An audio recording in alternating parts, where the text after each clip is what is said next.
the coffee. Hello, everyone. Welcome in, little ladies, raiders as well. Hi, how are you? Nice. Welcome to a very special stream. This beautiful, handsome devil right there. Angles are a little wrong. Xenocide, he's my host. Unmuting everything. Right. Is it right? Wait. Is it left? Did I unmute Left everything? on my screen. It's right on yours. It's and right on left mine, yeah. mine. So I flip myself because I do the flip. So I'm always pointing the same direction like a mirror when I'm streaming. So I know where I'm pointing. That makes total sense. I don't do that. I just guess. I'm like, it's over there somewhere, I think. That's the flail. I see. Part of. No, actually, this is usually, you can't see it because it's so dark, but this is my microphone. And usually I just punch it because it's right above my mouse. It's hard to, yeah, this little Dude, bass I've thing punched right my here. mic so many times. I totally get it. Yours is way heavier though. You got like the Mine Yeti. is very heavy, yeah. It's the Yeti, the blue Yeti. This is the new model. This is the old one. But I still use the old one for recordings. Yeah, hi everyone. Oh, the flail, thank you. Thank you, Christy. Oh, I forgot to open one more thing here. I'm assuming that's Christy. That was Wander. Wander. Got him. Got him. Potato was busted. Potato, potato. Gotcha. I'll send Well, we're in for a everyone. nice segment today. Yeah, this is gonna be spicy. It's gonna be spicy and wanting us, leave us wanting is what I'm trying to say. Let me give a proper hello to everyone. Sorry, John Bender, Looney, Rabbit, Wander, Tina. Thought I saw Christy. Where's Christy go? I saw Christy in Xeno stream, so I'm sure she's here. Christy, hello, and little lady, greetings, greetings, greetings. Christy out for lunch with Hacker. Oh, that's right, beer and sushi. Enjoy. Oh, that's right, beer and sushi. I Yeah, we do had have a a- rain sound on. Is it too loud? I have, man. Just a slight one. Is yours There, up? it's There we go. Just as low as I can get it. I can see. There's Christy. Hey, Christy. See her. Nice. How's And everyone doing? Sushi's my favorite food in the world. So Sushi's so good. It leaves me craving. I don't crave for well, yes I do. I was gonna say I don't crave for many food, but I do. But sushi's definitely one of the high up on the list of cravings. I get every so often. For those Gotcha. new, Tune that. I'm just gonna go over what this is because it is very different from our normal streams. Normally we play games and have fun. Well, we have fun here too, but we play games. This one's not. We have a book club and we talk about currently Full Moon, which is the second book in the Dresden series by Jim Butcher, and we have fun talking about the chapters. Today is chapters 11 through 15. I had to remember. I thought it was 11 through 16, and then I mathed wrong, and I was like, oh, 11 through 15. Blame me. Yeah, no problem. Which is better, beer flavored sushi or sushi flavored beer? I don't want either. I'm being honest. I don't want either. Did I see the pic? Oh, did you leave a pic of sushi and beer? Hold on. Hold on. Sushi or beer? No, What was that? no choose. That was Ooh, some truck Dos Equis. outside apparently. There's the Dos Equis. And here is the... That sushi looks really good. Wow. Is this a spicy tuna? No. Is this spicy tuna? Wait, let me see. Hold on. Oh, you Where? can't see it on Foods? stream. Never mind, because I'm not doing a window Yeah. capture. All right, well, you know what? Go to the Discord and see it, but it looks amazing. It's slowly going down. Oh, it does that case, yes. Oh I yeah, do that looks like amazing. Dos So Equis. okay, that's avocado. Is that bottom one and the spicy tuna? the bottom? So spicy tuna is probably in the middle. I mean, that looks like I think so. Okay, deep fried on the bottom. wasn't sure. It's the only time I've ever Looks had like spicy maybe tuna. It has eel that on the like top? that yellow reddish, like mayo thing or whatever. Uh-oh. I Little must lady's pick gonna one. Touch grass. Good luck. Be Beer flavored careful out sushi there. then. Good luck, little lady. Thank you for stopping on by again. Take care. It was lovely to see your supermarket earlier. Her supermarket looks so clean. Every single so time I it's see it, I'm just like, wow. Hey, menu. Don't. I do. Yours looks really clean too. So it's I don't not mind deep getting fried on the there. bottom. It's probably baked then, right? Is it a baked roll? No spicy tuna. Yeah, I didn't see a spicy tuna like the normal one because we always get spicy tuna because that's Megan's favorite. Oh, they have like the flakes on top, don't they? Like red flakes of some kind. It depends on where they make. It's usually Okay. just like a normal solid roll. They could put like a sauce on top, but I don't think it has any like anything else on the top besides just rice. That's how Rabbit's insane game works. I'm picking beer flavored sushi then, because sushi flavored beer just makes me think that the beer is gonna smell like fish, which that just sounds gross. Well, it's kind of like this game that Emery plays on the phone where you like feed the animal, but you're supposed to feed them what they want. And sometimes she doesn't, and it's like cookie and then mustard and like lettuce and eat cookie, shoves it in the face. It's like, oh, he didn't like that. Can I have a fish-free flavored sushi? Yes. Beer flavored sushi? Yes. I hope so. Ooh, some of the Like a a California lot of the roll? rolls honestly don't Beer? taste very fishy. No, I would avoid eel. Eel is extremely fishy. Salmon can be fishy. There are shrimp ones though. Shrimp is very good. Those don't really have a fishy taste to them. It really just depends on how fresh it is. I usually just eat California rolls or veggie sushi. That's what my kids eat because they are unrefined. I am a child. I am unrefined. No, I accept but that. They go to the extreme, so they like pull out all the veggies and stuff, and it's just like the crab meat.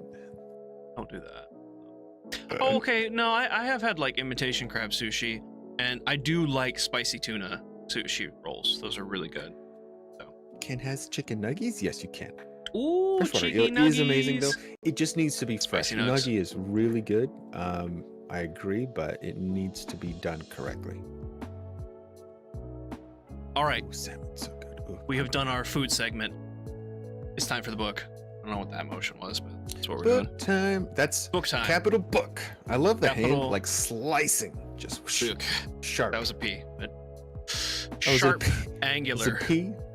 For Well, I was gonna try and make the top half of the B, and then I realized Pizzard. that I don't have a third arm to make the bottom half. So we're not very cheerleader. Yeah, we never went to the squads. Squad B. meets. how's that? How's that? Is that a good? B? Is it backwards? It's probably backwards. That looks like Anyway. a great B. That's a It's close That's enough. That beautiful, actually B. really hurt my wrist. Okay.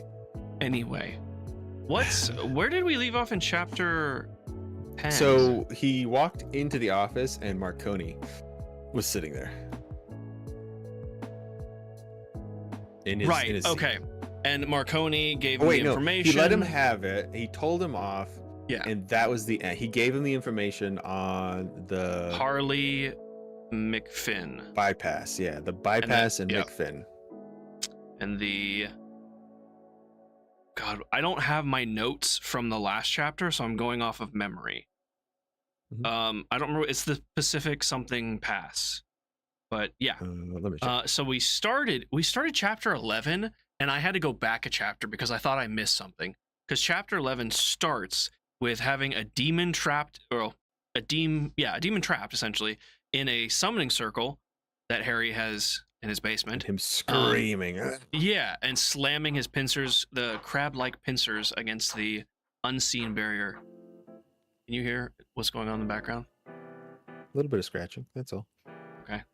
Sounds That's pretty good because there was banging actually in the other room. Chauncey. I'm calling him Chauncey. What is his proper name? You said it very well earlier. Hold on, I have to see it to say it. All right, we're almost there. 12. I'm just gonna be dancing the And- entire time. This Okay. lo-fi music is pretty tasty. There we go. Let me do his name first. Chauncey. Chauncey, right? Good name. Chauncey's demon good. name. Yeah, it's a great. Oh, it's Sean Zagaroth. Sean Zagaroth, but Yeah. Harry just calls him Chauncey. But you have to say it like Chauncey because apparently the demon speaks perfect Oxford English. Yes, which- he has a beautiful accent. Doesn't he have a monocle as well? I think he does. I would imagine. Yeah, he does. He pulls one out. That's right. He like pulls out. He's like, I forgot "Oh, about that yes, part. Harry." because Harry's like satisfied Chauncey, and he's like, quite. You understand I must observe the formalities, which I thought was really interesting, because then they just got like straight to business. He's like, you have questions? And he's like, yes, I have questions. But apparently there's rules and protocols for demons and demonic beings. When they get summoned, they have to resist any mortal wizard who calls them, and also like try to escape and murder them. Yeah. There's very strict demon protocols, and then I guess once it's like fulfilled, like, he tried, okay, now let's get down to business. So which is interesting, because we find out that this isn't the first time Harry's called upon this demon, but we'll get to that in a second. The he is the wealth of information from the underworld that Harry asks him what he knows about this Harley, McFinn, and the passage, or the deal. Northwest Pacific Passage, I think. Thank you. Northwest. That sounds right. Passage Project. Just Northwest Passage. Northwest no Passage Pacific Project in there. Okay. So they have like this kind of like back and forth a little bit of like, this is what I want, and then he's like, well, I think originally he's like, you know, like, I want your soul, or no, Harry's like, yeah, none of that soul funny business, I'm not giving you my soul. And he's like, well, okay. And they essentially settle upon a name, which from the first book, name, like actual proper names and how to say proper names, is very powerful magic where you can hold your own will over someone. So he doesn't agree to his whole name. Yeah, you can get to that person. He agrees to a middle name, which I don't remember. I'm trying to remember Dresden's whole name. It's Harry Blackstone. Harry Blackstone, Copperfield. Yep, Carol Copperfield Dresden. So Chancey already has his first and last name, and Harry agrees to give him a middle name. And I wrote it down which one he gave, but I don't see it on my notes. He gave him Blackstone? Yes, he left out Copperfield. Yep, okay. So the demon kind of like reluctantly agreed. I mean, obviously he didn't get his soul, so he's like, okay, well, all right, I'll settle on one of your names. Which, already a demon having two of your names makes me wonder what information did he get previously that was worth that much? And that also seems like really risky. Super risky, yeah. Because I mean, it sounds like one, he kind of could get your soul, or two, what they say later is that he could give that to somebody on the council, and they could use that to basically kill him and or frame him up to get him killed in any way. Yeah, I think Harry said that was actually what he was more afraid of. Yeah, not that Chancey had the name, but that it could get to someone else who was more powerful. But he ultimately agrees, because he also says that Chauncey has never lied to him, or that he can't lie, I think, if the deal is struck. No, he just said he had never lied to him at this point. On the other hand, Chauncey never lied to me. Yep, okay. I just looked at my notes and saw it. So he agrees. And then I wrote down this is a lot of information, because we got a lot of information about Harley. I'm just gonna kind of give the cliff notes and hopefully not miss anything. There are some things that I definitely want to talk about, but he's the heir of a considerable fortune made by coal and mining railroads in the 20th century. He's one of the 10 richest men in the country, in the United States. He served during the police action in Vietnam. He returned to the country, when he returned to the country, he began his business endeavors of acquiring capital. His favorite color is red. His shoe size there is, and then he's like, Dresden's like, all right, okay, hold on, I don't need that information. And then he gets back to the passage. Which creeps me out, though. Like, demons have minute details about people, like, that they're watching. Like, that's so creepy and crazy.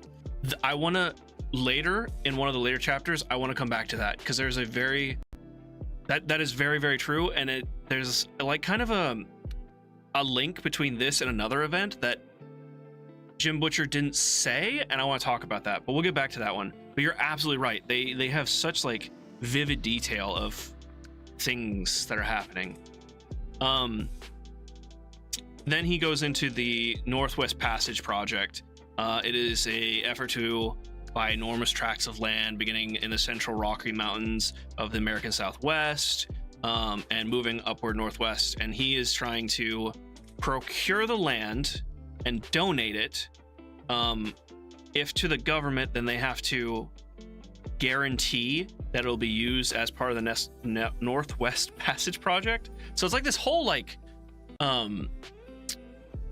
it seemed very vague. Like he wants to get the land, but it's not really being used for anything, and it sounds like he wants it to be kept wild and protected, kind of like it reminded me of oh man, what's the word for it? A reservation, like a Indian reservation or Native American reservation, excuse me. Well, but what is he putting in the reservation then? Right, exactly. It's like what are you getting out of this? So he's not controlling it if he gives it back to the government. He's actually seizing it and giving it away so it's not being controlled by anyone, essentially, is what I took out of that. Yeah, it seemed kind of strange. Like a wildlife reserve, yeah. Yeah, exactly. Yeah. Oh, and then in this process, he has considerable backing from environmentalist groups throughout the country and support in your capital, and will he provide he can get the land. Yeah, so he has a lot of people, it sounds like a lot of powerful people on his side for this, especially the environmentalists. And that is where Dresden was kind of like one of those people. I'm guessing is James Harding III. And Chauncey's like, yes. Oh, and his bodyguard. He's like, yes, how did you know that, clever girl? What's up, Looney? He was, and then Harry was like, yeah, he was killed last month by a werewolf. Him and his bodyguards were killed by a werewolf. Yeah, no problem, dude. No problem at all.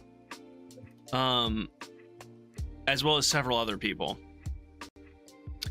And then they get into the nitty. Well, before I get into this, because that was a lot of information, did you want to add anything else to it? Or what did you think about the whole procurement of the land and whatnot? I guess, I mean, again, yeah, like Christy said, wildlife. And I mean, what they're going to tell us coming up here is he is wildlife, so maybe. We're putting the pieces of the puzzle together a little bit with this. Yeah, this next part. They get more, or Chauncey gets more into, I'm just gonna call him Harley. I'm not, because a lot of times they specifically called him Harley McFinn or McFinn, like never Harley. And I thought that was kind of interesting, but anyway, Harley is a member of an ancient family line from the island known as Ireland. His family has notable history. Sometimes in the murky past, legend would have it that the man known as Saint Patrick cursed his ancestors to become raving beasts at every full moon. Okay, based off what we know from Harry's research, definitely werewolf, and definitely of the cursed variety. The curse came with two addendums. First, it would be hereditary, passing down to someone new each and every generation. And the second is the cursed line of the family would never ever die out, lasting until the end of the days. That is intense. Yeah, like just the first part alone is like, well, okay, there's a way to like get rid of it and to let our family line die out. It's like, nope, you can't do that. That also sounds like really powerful. Like, who would be able to do that? Obviously. And I thought it was funny. Patrick. Yeah, Saint Patrick. Saint Patrick, which Harry made a comment, said a Catholic saint did that, and the demon responds with, "I'm not responsible for the sort of people the other side employs." And Harry's like, okay, well, in considering you and your side, I'm gonna write down a note that says that's a biased opinion. And he said, well, true, but, and this is back to the demon, well, true, but we tend to be quite honest about the sort of beings we are and the sort of things we stand for, at least. And I was like, damn, okay. That makes you wonder, makes you think what other things because I mean, these sides, both the demon and the, let's say the good and evil side, for argument's sake, have been fighting for ever. And it just makes me wonder, like, how many other things are going to come into play in the book, and Jim Butcher might dip into, like, let's just say the Holy Crusade is part of something that goes on. And I'm like, oh, yes, I hope so. I really do. Sorry, I'm just going to silent. So I thought that was just an interesting exchange. But we now know that Harley McFinn is a Loop Guru. The one, like, of the worst werewolves. Which I think is the only one that was cursed. Yeah. Based off the research, right? I think so. When I remember. But it is definitely the worst of the worst. Aside from, like, magically changing someone into a werewolf and taking their will away. Other than that one. But which is more powerful for sure, though. As we learned against one of the magical laws. You shall not do. But the interesting thing is, okay, Harley is a murderer among mankind, and he's one of the many. They also did already say that because he went to Vietnam, so. Oh yes, that I wrote that down. I think it comes up here in just a second. I feel like that's like. Oh no, it comes up later. Like they slip that in and then call him a murderer. Yeah. And they're like, dude, we learned totally a murderer, but we learned something. Yeah. We learned something very interesting about that later about Nom. Yeah. But he also. But you're right. He also says, where was I going with that? Murderer. Yes, they called him murderer. But he's not the worst. So the demon also is like, yeah, he is, but he's really not that bad. He's not the most monstrous. Yeah. Which was interesting because he's a murderer and a monster among mankind, but not the worst. Yeah. So making us think, because I mean this is suspect number one right now, and if it's not him, then who the crap else is it gonna be? Like, right? There's a lot of missing pieces that, like, some of it makes sense, but others don't. It's like having that puzzle piece that doesn't quite fit. It's like, I mean, there's the Marconi aspect, but Marconi came to Dresden freaking out, like basically like scared of this stuff. So it doesn't seem like it's him either, which he would be the next culprit, essentially. Right, exactly.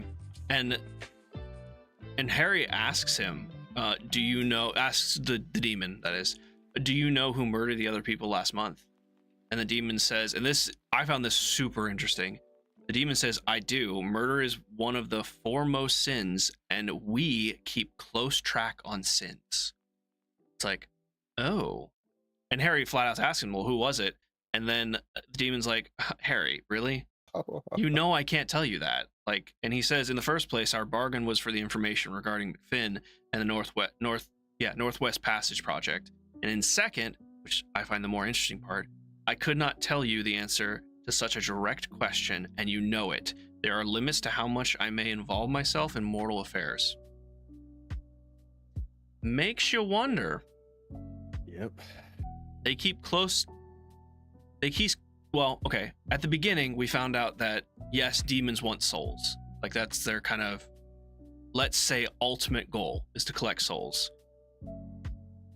Why would they keep such a close eye on murder and sin? More than likely to feed off that, to be able to capture people's souls from the sins and, like, well, weed out, I guess, weak people to be able to get their souls. Find those greedy, power-hungry people. Yeah. I see that. That's good. At least that was my own speculation and why I found it interesting. But then Harry brought up, like, is Marcone a major opponent in the project now that I just said his name and forgot it, but the third guy, what was his name? James Harding III. Now that he died, is Marcone, like, in the runnings, or is he a major player? And Demon outright says, yeah, he absolutely is. He holds all of the yeah, exactly. Which is interesting that, like, I'm curious on like how the demon, he's not directly, I guess maybe that's the point. He's not directly giving Harry like the answers to the murders and things, but he can give him all the other pieces. I feel like he left it because we're missing something. Like, okay, if this guy's not the bad guy and Marconi's not the bad guy, we have a big hole where there should be a bad guy right now. I'm just like, exactly. Exactly. And then like that's the conclusion of what the demon is able to tell Harry. So Harry then, man of his word, gives him his middle name, Blackstone. And then, and this I feel like shows the true colors of the demon. Yep. Yep. And because he's like, oh, you have Harry is, you know, for Houdini, and Blackstone is also a stage illusionist's name. And Harry just, I feel like Harry like nonchalantly just kind of like let it drop, like, well, yeah, my dad was a stage musician. I think if my mother had survived the birth, she would have slapped him for naming me after this guy. And then Chauncey is like, he says, did I write? Yeah, I did write down. He said, your mother was a most direct and willful woman. Her loss was a great sadness to all of us. And Harry's like, hold the phone.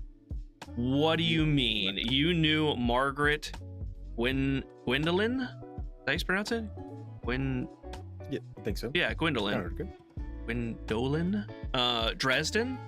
And Chauncey says, and I wrote this down verbatim, many in the underworld were familiar with her.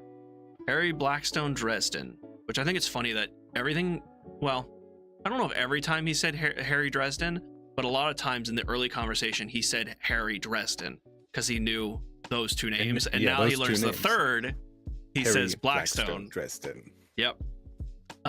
Though under a different name, her coming was awaited with great anticipation, but the dark Prince.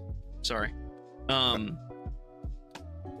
I lost my place. But the Dark Prince lost her in the end. And then he goes to say, if you would like to forfeit another name. Oh, I think it also like added, like he had like a kind of like a coy snake-like grin when he got to this part, because he knew like he already set the hook. Like he's just trying to draw Dresden in. The bait. Oh my gosh. Exactly.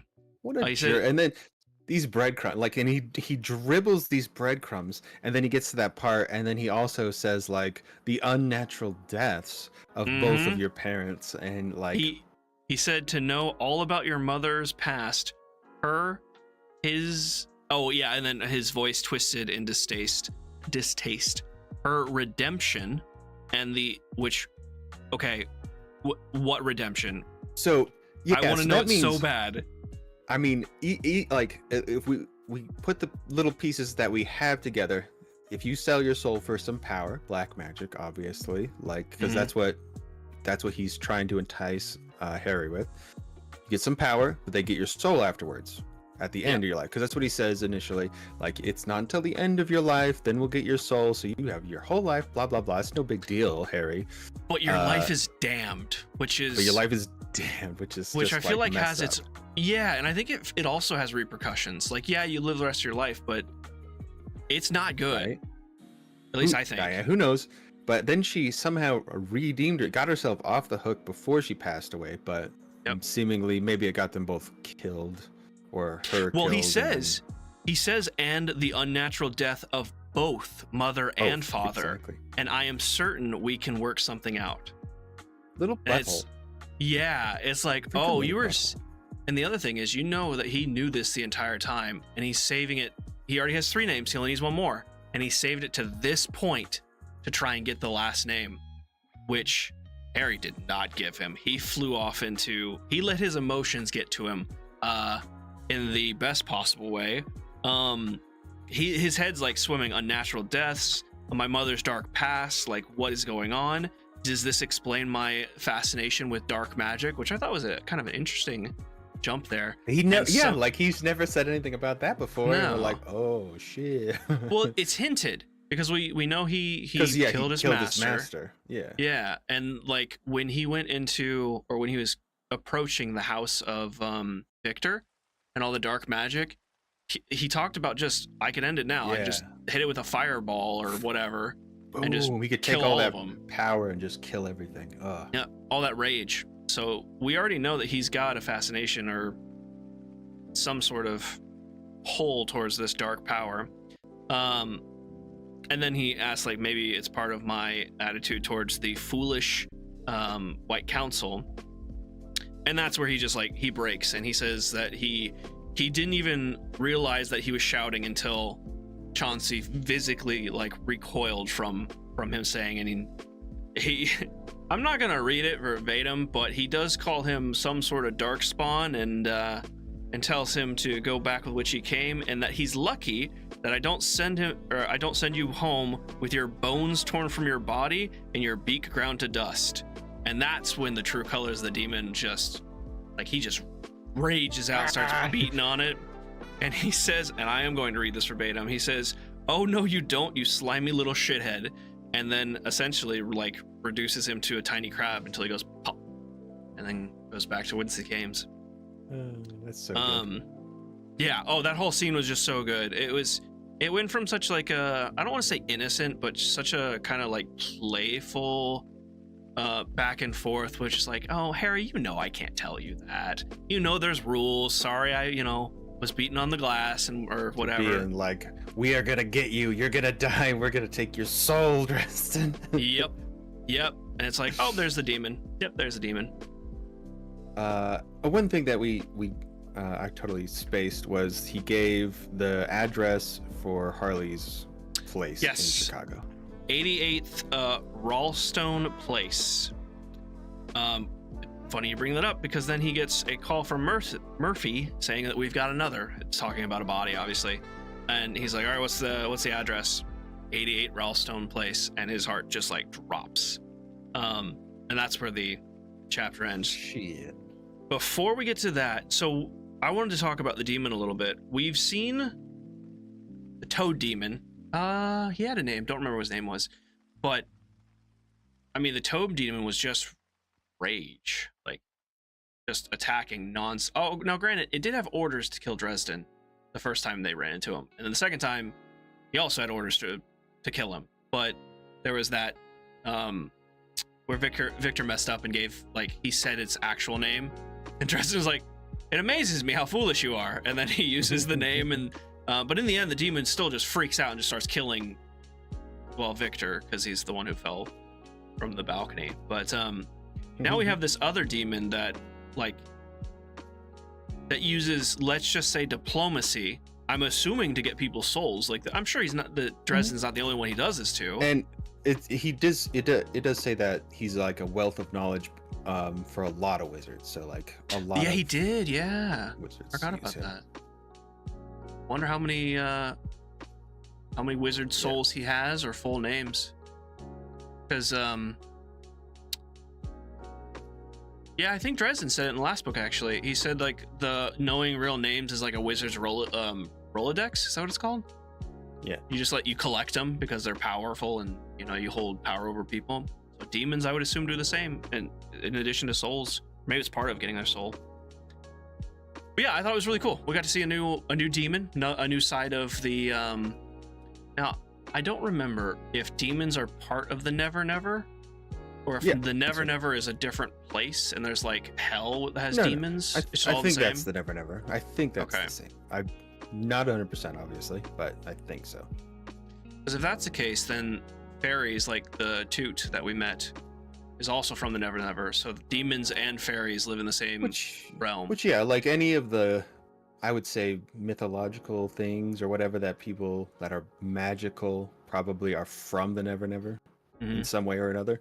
Not because it sounds like, so demons don't have, like, a physical form, like, when they come here, at least that they said about the frog. They, like, basically they get a body when they come magically, like, physically, to put their soul in so they can, like a rental, use their will. Yeah, like a rental or whatever it is. Yeah, that is true. Interesting. The fairies don't, though. Toot, well, I mean, okay, maybe we don't know if the fairies do, because when Toot came, but he was still living here. Flew. Yeah, he was, but maybe he did get that body or matter or whatever he put together as well. Yeah, it's interesting. Hard to say. Cool. That's hard to say. I saw that Wander asked Looney, but he hasn't responded yet. I gifted Wander a copy of Magicka 2. It was on his wish list. That's what he got. Nice. I went on a little spending spree the other day, and I saw a lot of stuff on sale, and I was just like, I'm not gonna buy myself anything because there's not really any of these games except for 2 of them that I want, and I'll probably get those later. I started gifting. Anyway, that's awesome. Yeah, I saw that Lunas didn't answer your question, so I didn't want to leave you hanging. Yeah, and then we get to chapter 2, coming up to the house of 88, Ralstone Place. Ooh, Tina says thank you as well. Nice. So, yeah, Tina, I gave Tina the hotel. Oh God, what is that game called? Hotel Renovation, I believe. Ooh, okay. I saw Stu playing it. It looks really fun. Wander wanted to update that 2 Point Hospital works on her potato as well. That's 2 good to hear. Point Hospital is so cool. I love that game. That game's I haven't played hilarious. it, but I watched Day 9 play it, and it was so funny. So good. Such a funny game. But yeah, so we're coming up to the house of Harley McFinn, and as soon as we pull up, we haven't seen Carmichael in a while, but we come across Carmichael waiting for Harry to come in, but also to kind of block the feds from coming in to give, we assume, Murphy and Dresden some extra time. But they have an exchange that, I'll be honest, I'm kind of warming up to Carmichael. He's growing on me, because he comes up, Harry comes up, and Carmichael says something of like something cheeky or whatever, and Harry asks if he believes that he's a real wizard, and Carmichael is like, no, you're obviously a fake, but Christ almighty, there are times when I wish you weren't. And I was like, wow, okay. And then Carmichael tells him like, hey, I'm here to just like, block the feds and stuff. And he says that the internal affairs is really hammering down on Murphy, and she can't step on the feds' toes, or it's just gonna go poorly for her. And then Harry starts to walk away, and Carmichael stops him. Carmichael stops him. And is like, "Hey, I hear things about you and John Marcone. What's the deal?" And Harry flat out says, "No deal. He's lying scum." And there's like a kind of like a awkward moment where Carmichael's kind of like processing it. And he just says, "I believe you. You're not a good liar, so I believe you." And Harry's like, "But you don't believe me when I say I'm a wizard?" And he's like, "Do I look fucking moron to you?" I thought that was such a good exchange. Yeah. I love that, because it's kind of like, because they've already said like Carmichael is slobby and stuff, but he's a really good detective. So like, and he could pick up on a liar like right away, obviously. Yeah, that's true. Because when we first got his description, he did say that, like he's a good cop. Yeah, Wander, now instead of working at a hospital, you can run your own hospital. I hope you enjoy it. I really do. Let us know if you enjoy the game. She says hotel renovator. Yeah, she did. She posted a picture of the room the first room she renovated. It looks really good. I'd recommend you guys check it out. Appreciate you, Tina. Oh, we love you too, Tina. Not even reading this book. Hey, we appreciate you. We appreciate you. Yeah, so I am slowly warming up to Carmichael. I didn't like him at first. I mean, he was a big sausage in the first one, just a big unsavory person. Yeah. But this is like, okay, maybe. So we'll see what happens. Wander's not reading it either. Well, we appreciate you guys hanging out with us, enjoying our company and our recaps. Of course, you guys are amazing. Yeah, you are. Yeah, I mean, absolutely. You're why we're here. So. So we get Harry goes up into the house, meets Murphy there. We get a look into the house, and I pictured, I don't know if it's a good comparison, but I pictured the oh god, what is it called? Tomb Raider. The Tomb Raider mansion. Like how it's like only Laura Croft and her butler in the mansion, so most of it's empty or like furniture's covered and things like that. It seemed very much like that. There wasn't much furniture. That's a really good description. Yeah, like that. I just came big empty room. I didn't really have a great, idea visual picture of what it's just like a big place.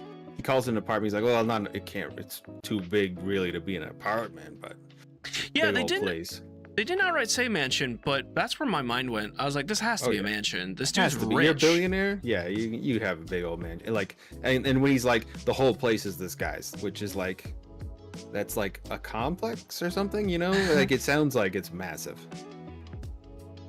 Assume demons and fairies are from the same area. Ooh, okay.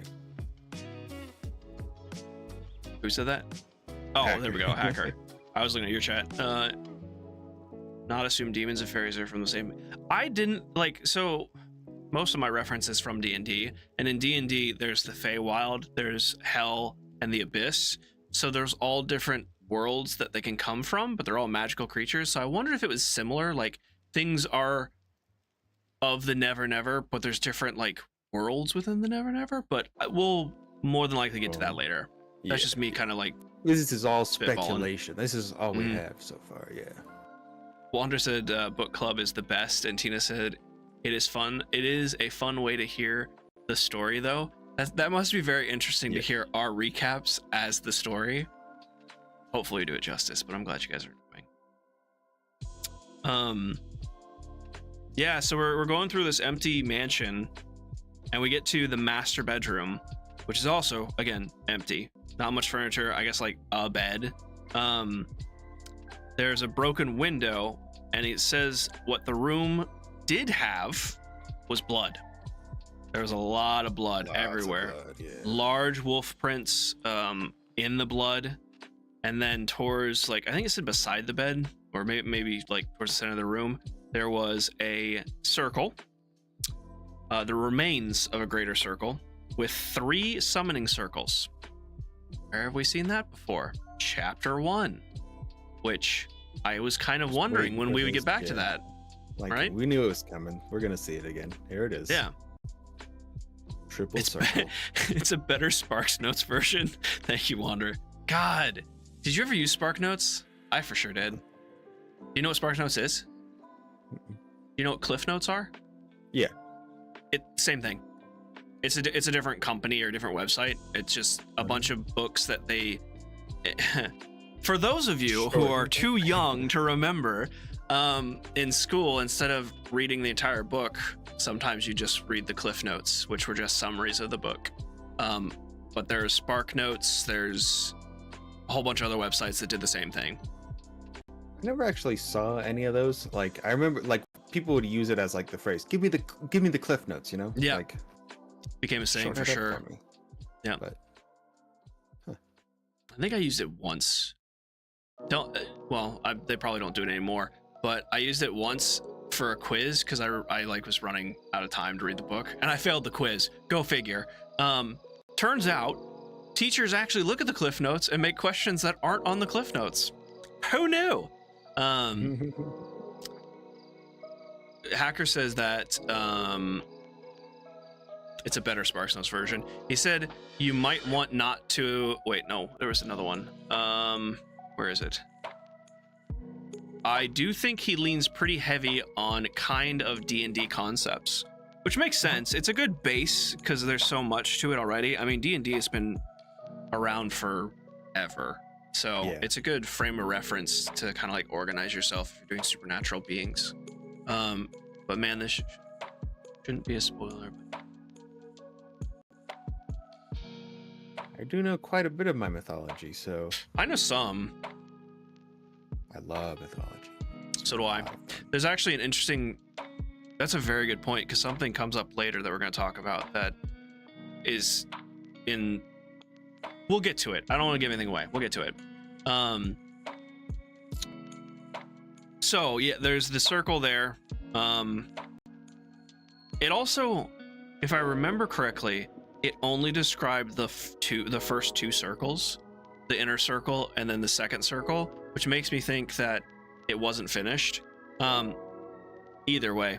And then beside it, we have Kim, dead on the floor, clearly killed by a werewolf. I'm not gonna beat around the bush. She was killed by a werewolf creature. She's, I think the comparison to an open Ziploc bag was used at one point, and that's all I'm gonna say. Chest split, and then throat just gone, just larynx, everything. Now this is what I wanted to talk about. So it was very slight, and I want to see if you caught it. He said, Murphy said that the incense, because I think one of the circles, I think it's the second one, used incense. The incense set off the smoke detector at around 8 o'clock. The same, and then Harry's like, the same time that I was talking to the demon, moonrise. And that, so the second part, the moonrise, is like, okay, it was a werewolf. Like, she was trying to contain the werewolf in this circle, is what I put together. The interesting part about the demon, the demon very clearly said, murder and sins are our business, so we know everything about murder. So he must have known about the killing. Well, depending on how they get their information. I don't know if they just like can feel it or just know it, but I'm going to assume that he knew that Kim was dying or in danger, let's say, in this situation while he was talking to Dresden, and chose not to tell him, which leans more towards the demon. I mean, it wasn't part of their deal, but still. And if he is a broker of knowledge, he must have known Kim's connection with Harley and also Harry Dresden. So I think the demon screwed him out of a lot more than was very clearly stated. But maybe that's just me. Little booger. Yeah. Then Murphy kind of changes. She gets kind of like standoffish, I guess, and is like, all right, well, then she explained what the situation. Oh no, Harry says like, I can't. He says, I don't think I can do this. And she's like, what is there to do? And then she like sums it up pretty obviously. Luke-Garou. Yep. The circle was there to contain him. It went wrong. She died. And then she very simply said, follow, to Harry. And she leads him down the hall to a picture, like a family picture. Well, it was a picture. I don't want to say it's a family picture. She gets cold way too fast, I think. She does. I think she's jumping the gun here. Of course, but we'll continue. Yeah, she left no room for Harry to explain himself. But especially when you see like somebody you know dead on the floor there, right? Yeah. But I mean, we also have to remember that he also lied to her not the whole first book, but a lot of the first book, and kept her in the dark. And he promised her at the beginning of this book that he wasn't going to leave her out. And what did he do? He left her out. Maybe a lot of not intentionally, like, because he was gathering information, and he kept saying like, this isn't enough information to like save Murphy from whether the DA, or not the DA, Internal Affairs. Either way, he didn't give her all the information. But you're right, she summed it up. She led him to a picture with Harley McFinn with a woman next to him, and said flat out, this woman matches the description that you gave us at the department store, does it not? And he's like, yeah, she looks like it. That's her. And again, without letting him explain or saying anything, she's like, follow me. And then she takes him down to the basement, shows the same 3 circled summoning like thing, but this one like had silver, kind of like his in his basement, how it has like inlaid with copper. This one was silver. It was inlaid to the concrete, but it was damaged. It was like I don't know if they said carved or something, but it was clearly broken. It was torn like up. Torn up, yeah. It was clearly broken. It up from the floor. Gotcha. Okay. Yep. I missed that part. but he said it was non-functional, but it would have. There were bars. I was trying to imagine. I don't know, like, are they would just like in as well, or were they standing up? But they were bars as well, but they were broken, like in the circle. Oh, that's a good point. I also thought they were sure about that. like on the ground, but it may have just been a physical cage around the circle. Yeah, that's what I was thinking. Like, was it a physical cage? I'm just trying to, like, maybe I'm getting ahead, and it's just a circle. They were just inlaid into the ground as well.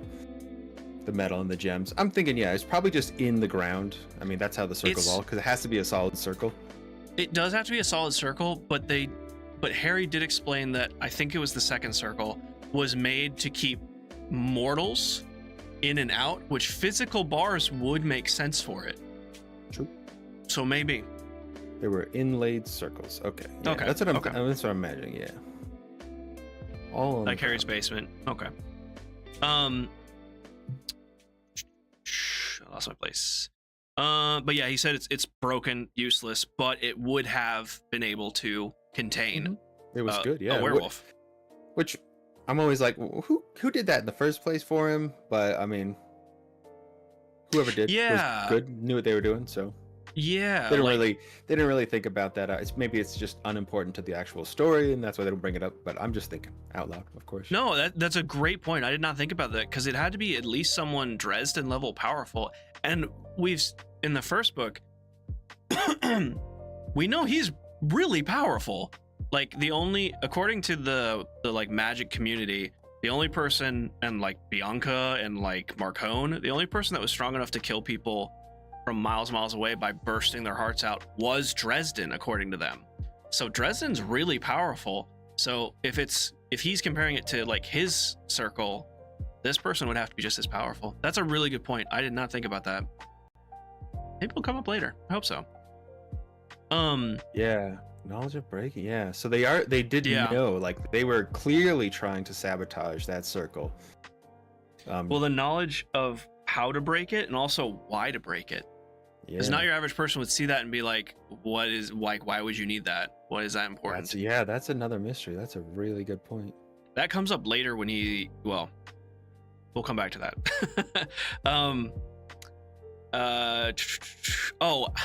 And I was like, this next part, I was like, come on, Dresden. He finally makes the connection of why Kim was asking him about the circle. At this point, according to him, he says Harry accepts that McFinn killed Kim, and that Harry now knew why Kim asked him about the circle. You didn't, like, come on, put it together faster. You're smarter than this. We know you're smarter than this, but he's in shock still. I mean, like, yeah, a lot going on. He was in a single track mind of just, I need to help Murphy. It could have gone unnoticed, but I was like, come on, bud. Come on, dude. Almost a bottle of tequila gone. Wow. Looney's in it to win it.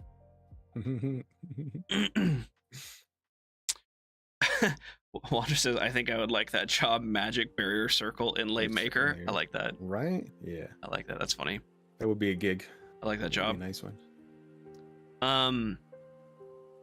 And then as soon as Harry puts the final pieces together, Murphy takes out, which I completely forgot she picked this up. She pulled out of her pocket the crumpled piece of paper that Kim drew the circle on in the first chapter at Mac's bar to show Harry, because she threw it on the floor when she was leaving, and as Murphy came in, she saw it and picked it up, and she threw it at him, and then called him a lying bastard and proceeded to beat the crap out of him, is exactly what I put in my notes. And then he says there no more talking. Oh no, so I'm sorry. She says no more talking, no more lies. See, like, and she works him over she hard. Straight up like didn't even give him a chance. Like she could have like asked him like a leading question or anything before throwing that at him and be like, hey, have you seen these circles before? Literally that one question would have been like, he would have been like, yeah, I've totally seen this circle before. Like, but no, she's like, you're lying. Boom, wham, beat him up. I totally agree. I think her anger got away from her. Yeah, I think she was just too got angry. Emotional. Yeah. Like, totally human though. So I get it. Yeah, totally. I mean, understandable, and it happens quite a bit in this book.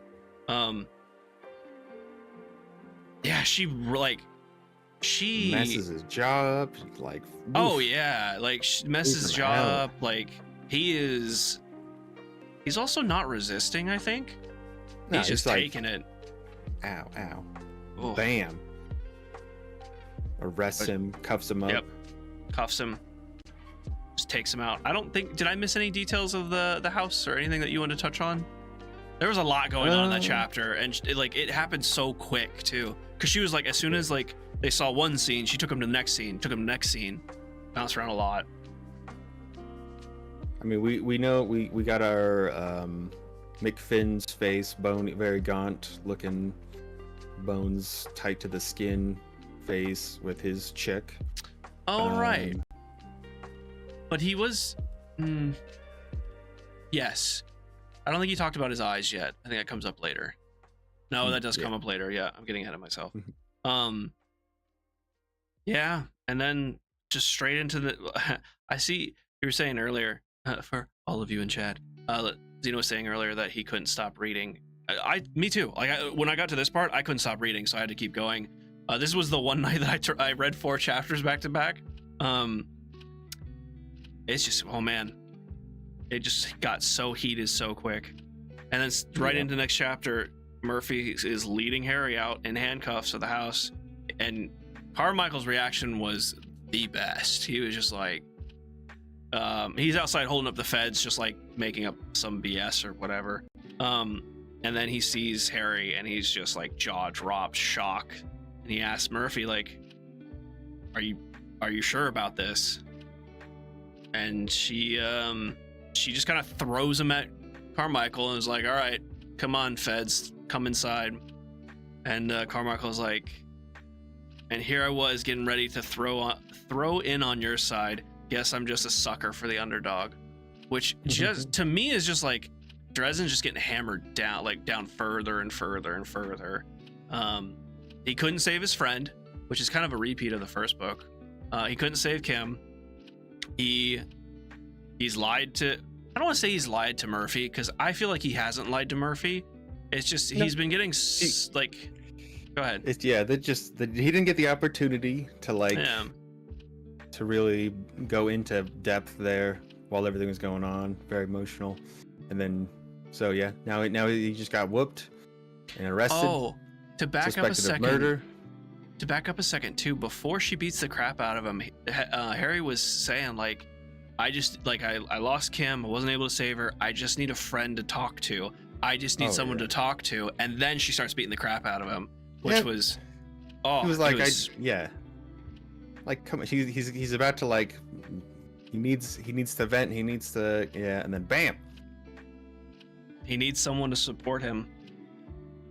Exactly. He still needed to piece it together, right? Yeah. He didn't.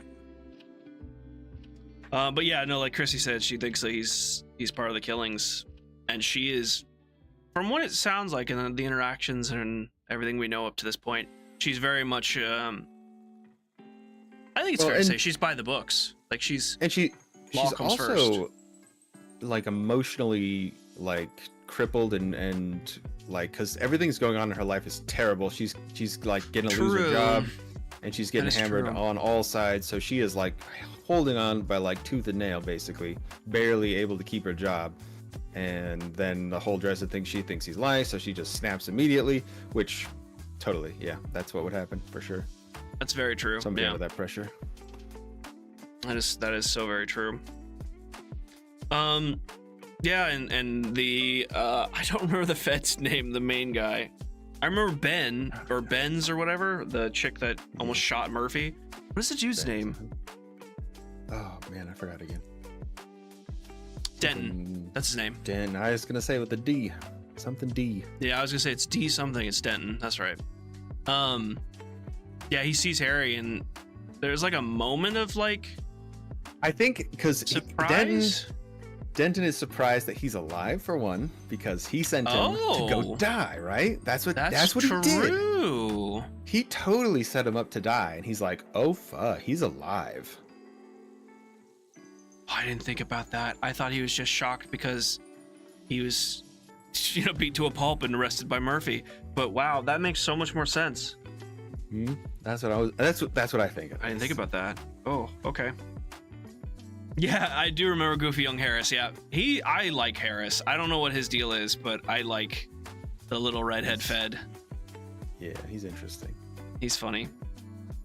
He seems just so innocent, like for being a federal agent, and so nerdy. Yeah. But yeah, so Carmichael takes him to the squad car, and like, I thought it was kind of interesting. Like, he didn't like shove him in, like just throw him into the car. He like, put his head down so he didn't whack his head, and like very, like, almost still on Dresden's side, puts him in the car, because like if he wouldn't be as mad as Murphy, that's a given, but if he thought Dresden was a good guy and it turns out he's not a good guy, he'd be pissed off, at least to some degree, and I feel like he'd just throw him into the car. So I think he still believes that Harry's not the bad guy, but he can't go against Murphy. Like, that's the boss's orders. Yeah. So then we have Harry just like in the car, just kind of just in his own head, just everything he's just thinking about. He's thinking about McFinn not being able to do all of the killings. He has accepted that McFinn killed Kim, but he says 2 of the murders had occurred on the nights before and after full moons. So he could not have killed. Now, granted, he couldn't have killed him under his werewolf form. And all of them, right? Because some of them were full moons, so he could have killed them. And another point that he made when he was talking to the demon was the rich guy that was part of the project. The third guy and his bodyguard that died? And that was the last person to die. And instead of he couldn't kill that one. Because like, if he was, why would McFinn start with a bunch of random people and then go off on that guy? Right. Yeah. He did say that, which, yeah, that's a very good point. It just didn't make sense. And then he said, oh yeah, so that one, and he also could not have killed Spike at the Varsity because it wasn't during a full moon either. So now, granted, so whoever it is can shapeshift, or it's McFinn just like pretending like he did make like a weapon out of a wolf claw or whatever. Yeah, but who's gonna kill Spike? Yeah, like that. Right. It just still doesn't make sense.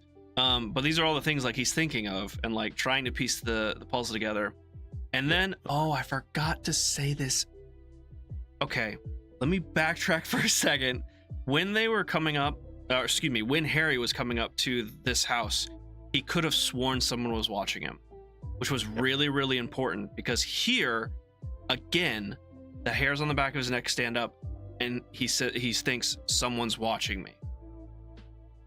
So he starts kind of like freaking out. He's looking around, trying to listen, trying to hear something, whatever's out there that he believes to be out there. And he said he broke out in a cold sweat, looked out the other window, and then directly into a pair of brilliant feral amber eyes. Is that where the chapter ends, I think? No, okay, no, it's not yet. For some reason, I thought the chapter ended there because it would have been just such a great cliffhanger. But yeah, so he's like, it takes him a second to realize it, but it is the woman from the department store, which is very interesting. I think he also said when he got attacked in the department store, he saw the amber eyes again. He's seen them before. Sure. I just don't remember where. I think, well, he did see them on, like, he saw her eyes when she was talking to the alphas. And no, you're right. Yeah, so he did know that was like one of her features. And then and fits the description, of course, you gave to Murphy. Yeah, because as me personally as the reader, I was like, oh, that's her, like, immediately. I mean, granted, it could have been someone else, but the connection I felt was just there. It turns out, because he's like, who are you or whatever, and she's like, I'm Harley McFinn's fiance, Tara West. Right? Did I write that down? Yeah, Tara West. Mm-hmm. And she says, like, I'm here to rescue you. And he's like, what? You're here to rescue me? What do you mean? Yeah. Which is kind of interesting, and he kind of like internally is like, okay, why is this why is this woman here? One, why is she trying to rescue me? This doesn't make sense. And what is her? I mean, she says I'm the fiance to Tara West, but he's like, what is this connection? Why is she here? And she tells him that you're the only one that can save Harley McFinn or stop him. Sorry, she didn't say save. You're the only one who can stop him. Which I thought was an interesting choice of words, but and then she was like, we're running out of time, you got to come with me. Yeah, right. I feel like if she's the fiance and he's out of control, or if he's in danger, why would she not say, I need you to save him, I need you to rescue him? But no, she says, you're the only one that can stop him. I just thought that was very strange. I think we'll get to this a little bit later. I think she's strange. I don't trust her whatsoever. She's the only suspect on my list right now. Like she's sus. She's super sus. And something else. Well, okay, I will continue. Then they hear shouting from behind that Harry assumes or guesses is Agent Benz, who we already know is trigger happy. And she says he's. Oh no, I'm sorry, I'm getting ahead of myself. They hear talking. They run off into the bushes or like the garden, being Tara and Harry. And then someone shouts, "Stop!" And then immediately starts firing. And it's like, whoa, okay, no warning, Stop, just bam. the one shout. Yeah. Yeah. And then Harry gets shot in the shoulder. Yeah. And then he hears he's down, and he says it came from the cold female voice, Agent Benz, I thought, which is pretty on par for her character from what we know. And then he Tara helps him up. She says you're not bleeding badly, but she kind of helps him. Well, she helps him back up, but then they start moving through the garden to try and evade the police. I thought her movement was very interesting because he said, did I? No, I didn't write it down. He said that she moved unnaturally, I guess would be the best way to put it. Like her stealth was like kind of inhuman, let's say. Did he look into her eyes right now? Not yet. Does that happen later? Not yet. That happens later. Oh, that's at the end. Okay, you're right. Mm-hmm. End of the chapter. That happens in a little bit. Which we'll get to. Well, no, actually, real quick, they get to a fence blocking their path to actually get out of the immediate area. Which long trail. She knows like the way, obviously, because it's her backyard or yard.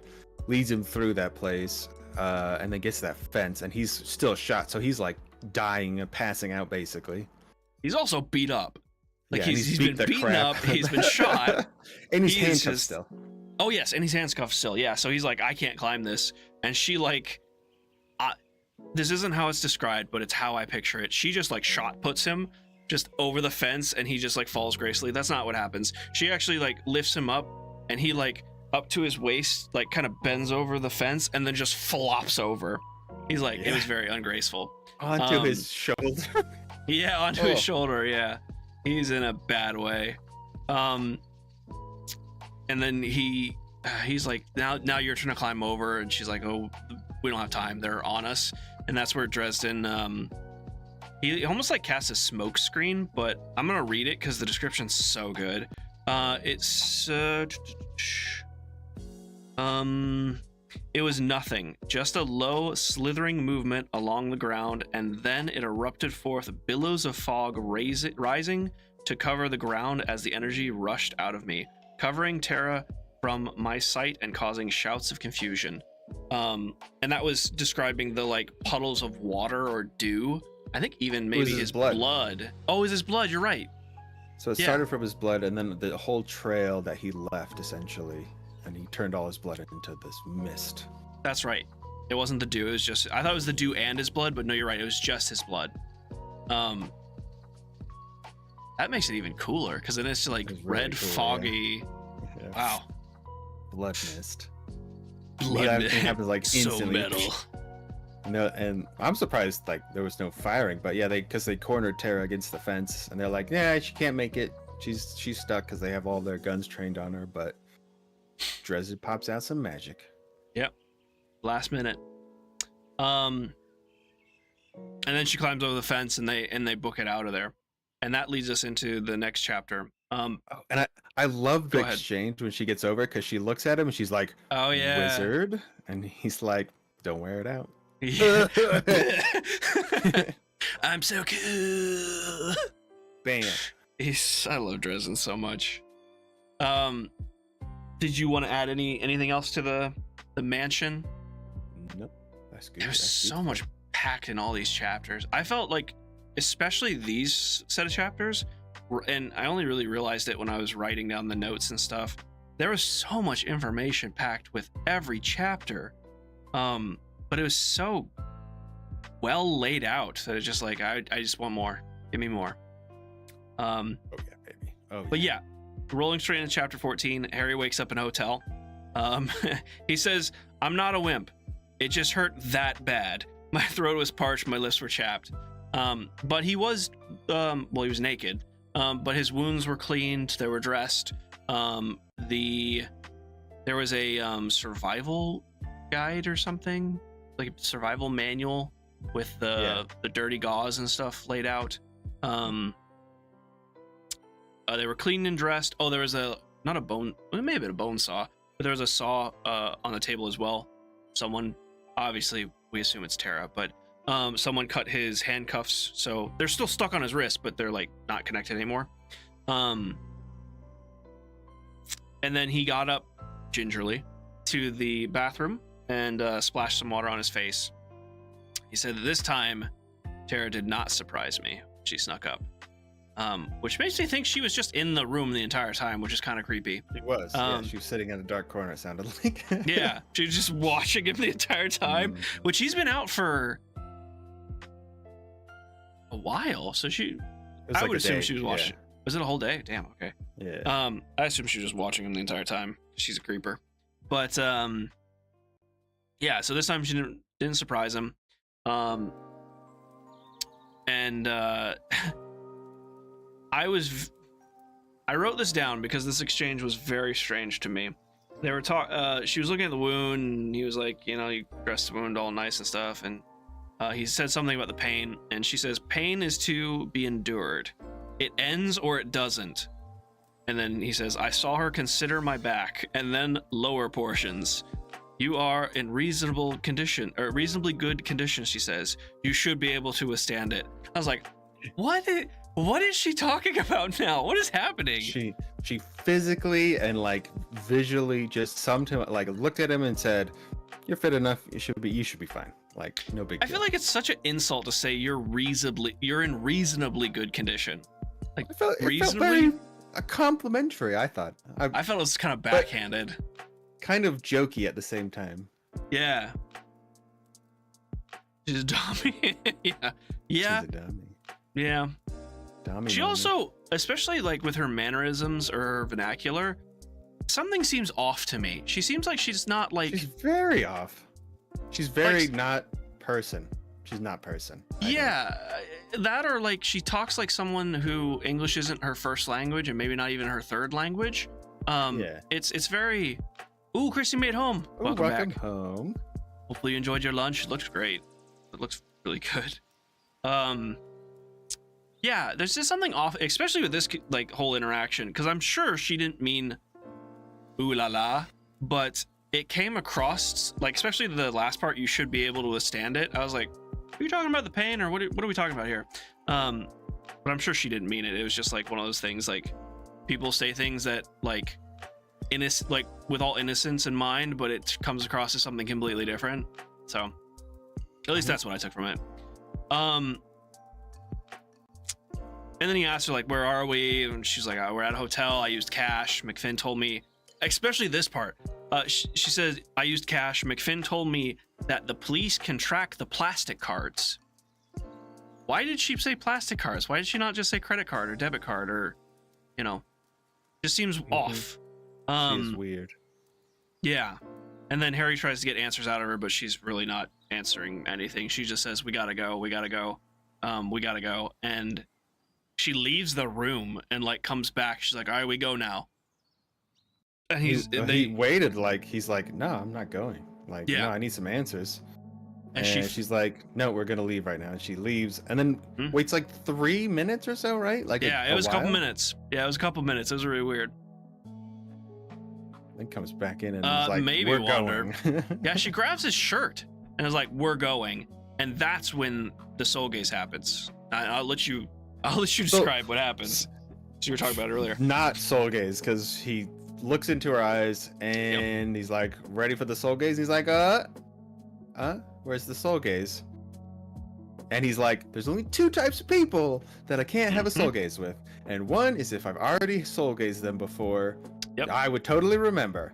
And 2, if they're not human. Yep. The second kind is inhuman beings from the Never Never. Oh, sorry. Inhuman beings from the Never Never were the others. So she's not human. Is not human. Yeah. Now, something to note: werewolves are human. Like, at least most of them. The ones that have been changed into beasts, they still have. Well, okay. There's certain varieties. The Loup Garou. There we go. They're considered human because they're humans that are cursed. The ones that can change, like the shapeshifter kinds that hold their own like brain and personality, those are humans because they keep their human soul, let's say. And I think even the ones that are like physically transformed by another, they lose their humanity and turn into beasts. Those ones don't. But it wouldn't explain her being in a human form again. So what is she? Like what? And then like all of this is racing through his mind. Oh, she also says, we must leave.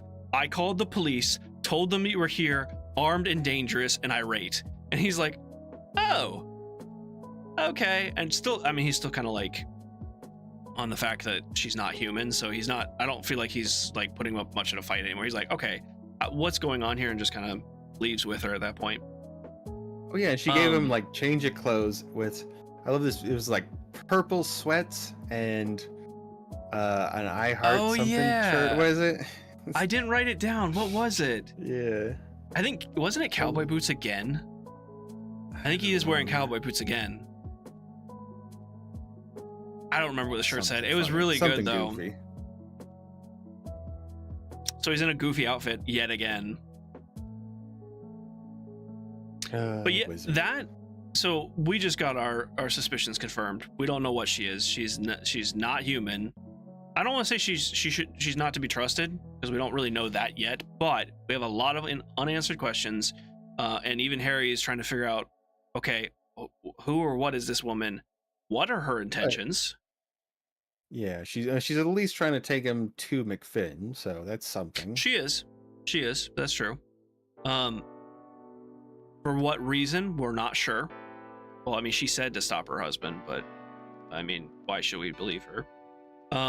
So should they get into a car rental?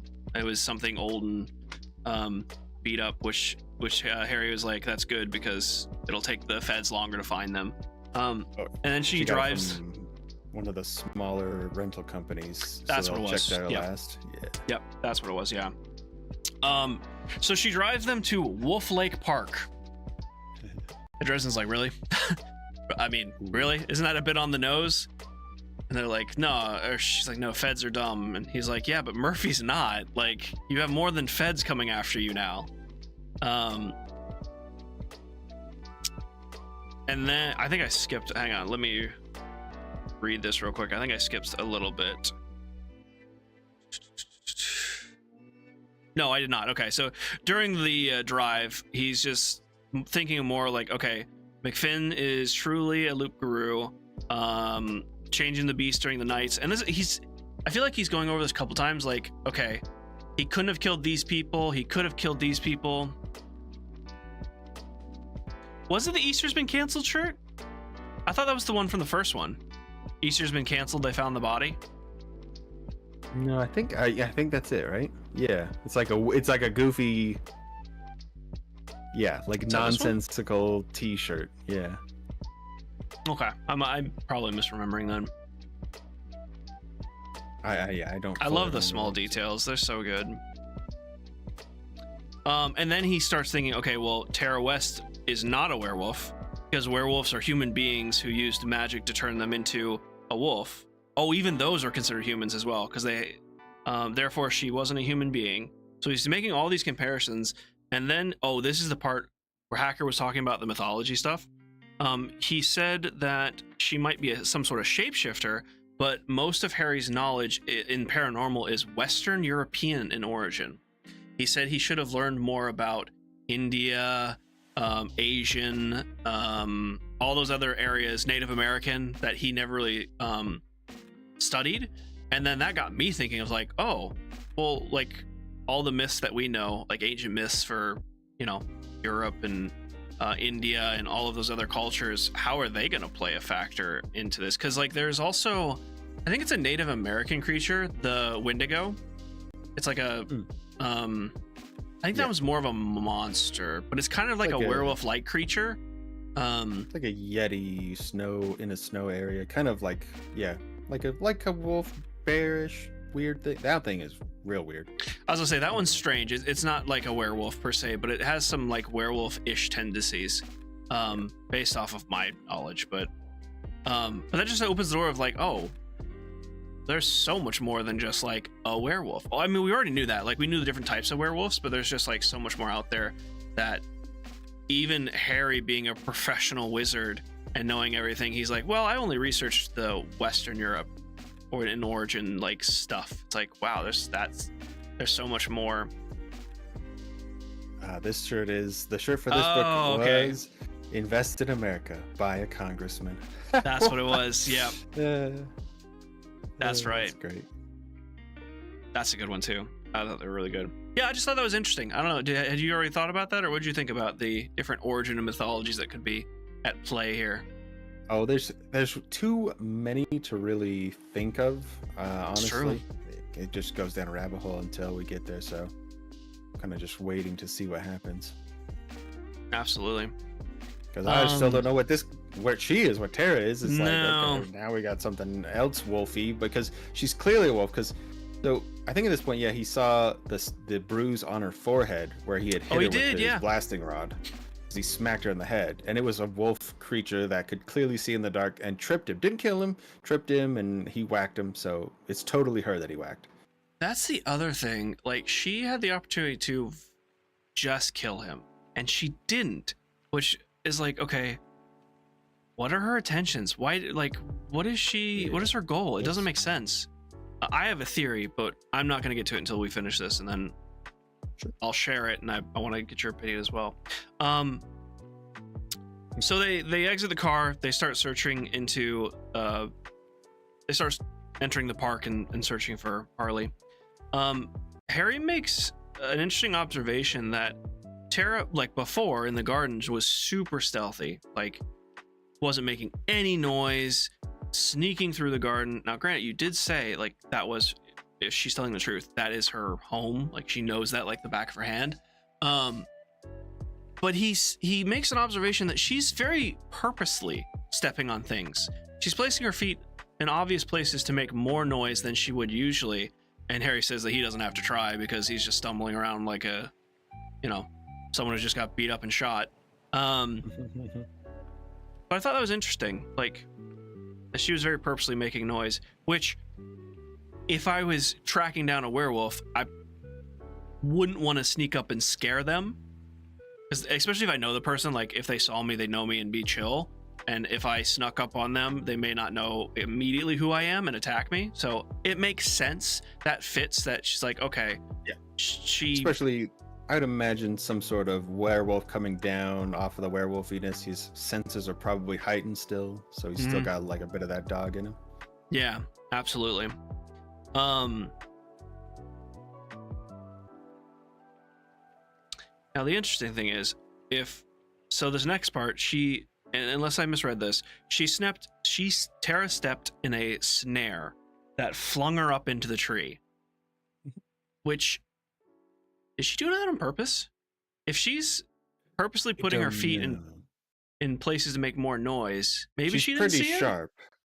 I don't know. Like, she is stomping around, but then she gets snared, pulled up, which is, I don't know. I feel like she probably could have seen that coming.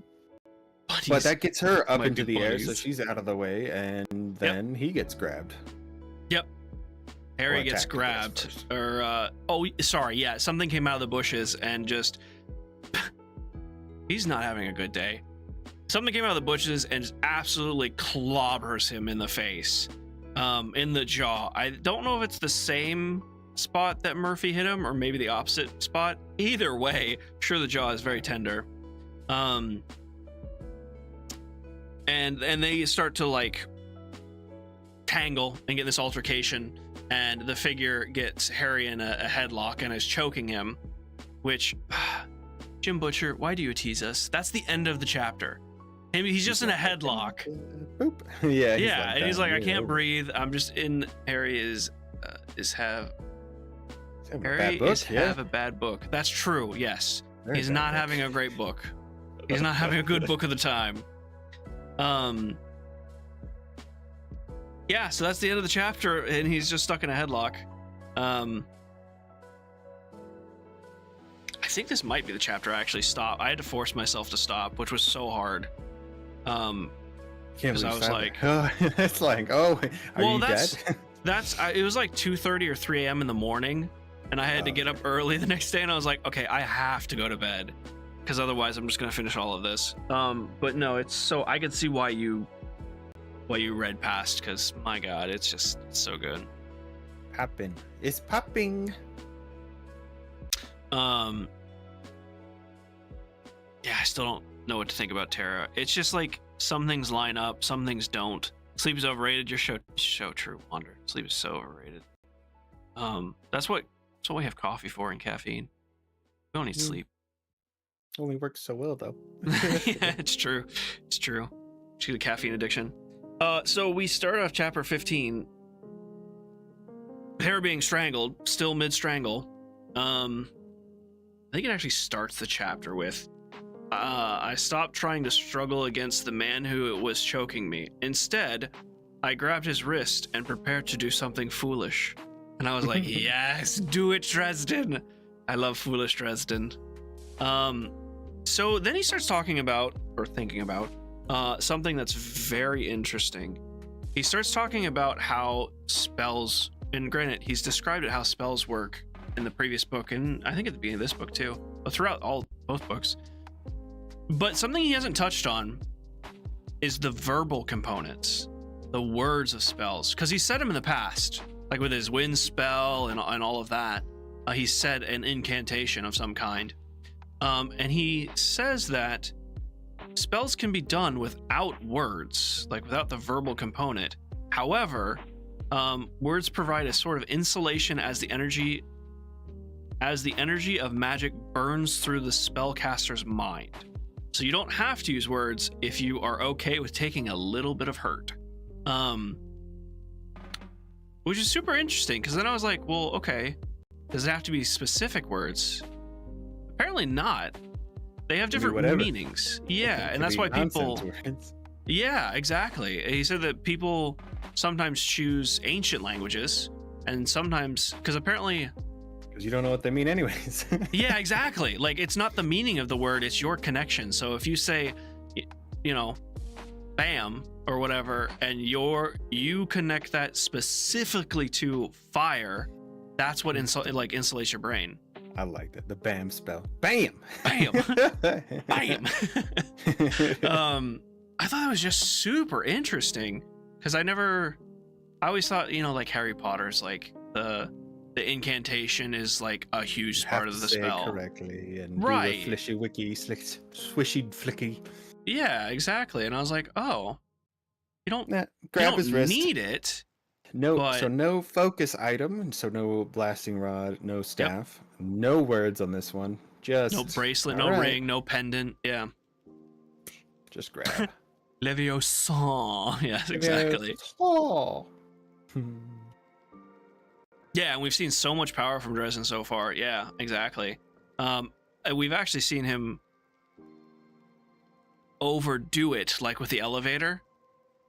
Like, and that seems to be something that comes from the emotion, like he was talking about. So we've learned about spell circles. We've learned about emotion in magic and how powerful it can be. Now we're learning about the words of magic.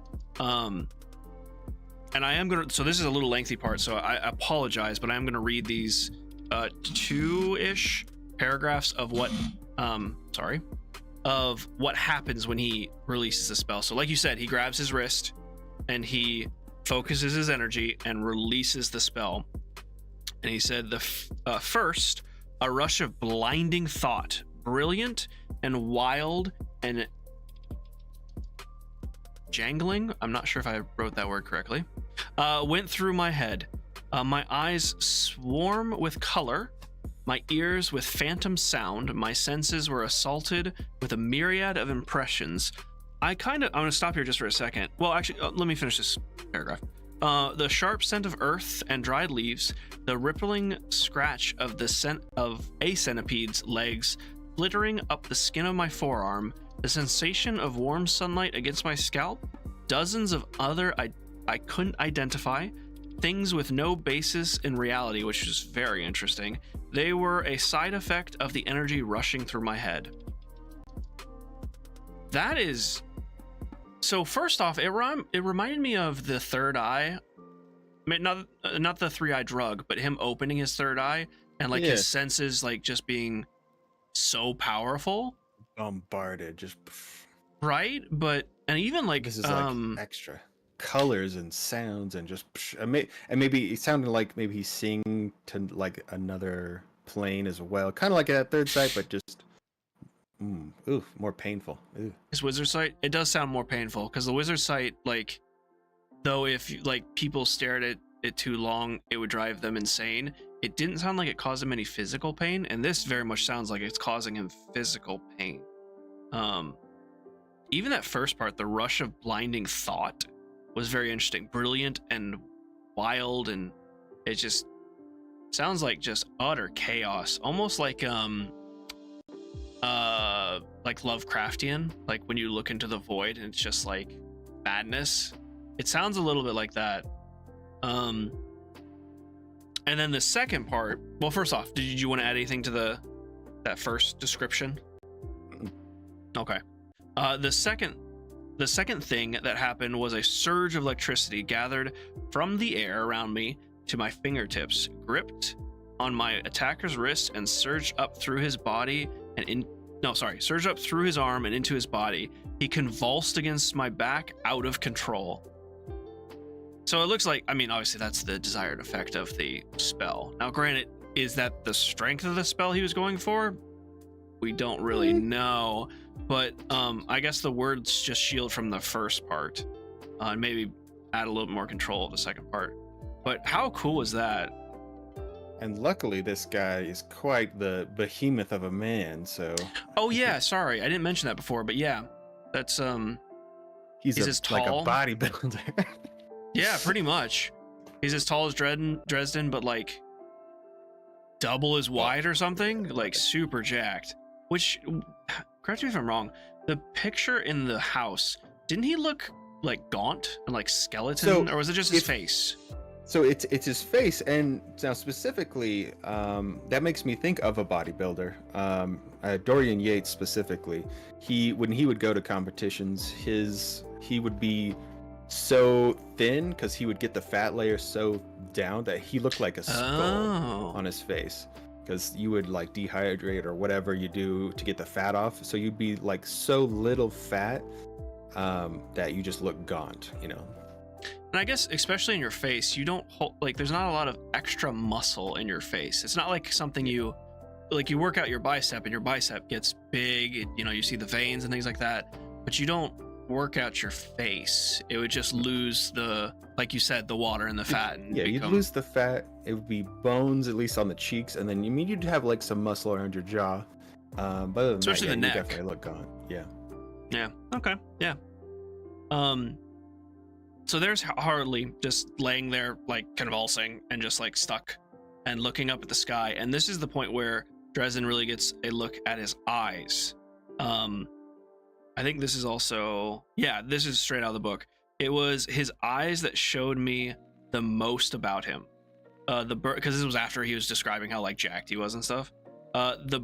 They burned green, wild and haunted, fastened on the distant sky now, but heavy with the weight of too much terrible knowledge.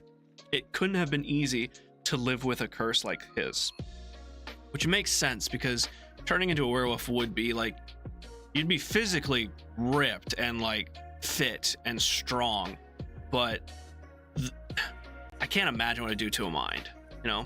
Yeah, it sounds like it would, you would lose all your sanity. I mean, especially if you're a person that, you know, didn't want to hurt anybody, but you jump into like a wolf, and the wolf is just like 1,000 times your emotions, like all that hate and rage just boom burns, and you're just ripping through everything. Right. Yeah, and I wish I remembered where this came from, but I do remember a description of a werewolf in a movie, TV, I don't remember, book maybe, where it's like you're a unwilling participant just watching through the eyes of another, which makes me think like that's kind of how this is for him, that he's watching himself ripping people apart. He can't do anything about it. It's something that he can't look away from, and that will stick with him forever. And I'm guessing that's what this like terrible knowledge is from. But we hear Tara finally getting out of her trap, landing down on the ground and freaking out because she thinks Harry killed Harley, and Harry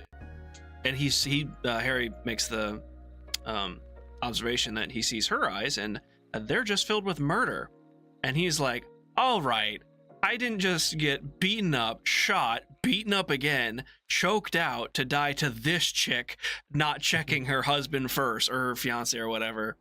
So he's pissed. And he tries he tries to do he doesn't try. He uses a wind spell with verbal components now because he can talk.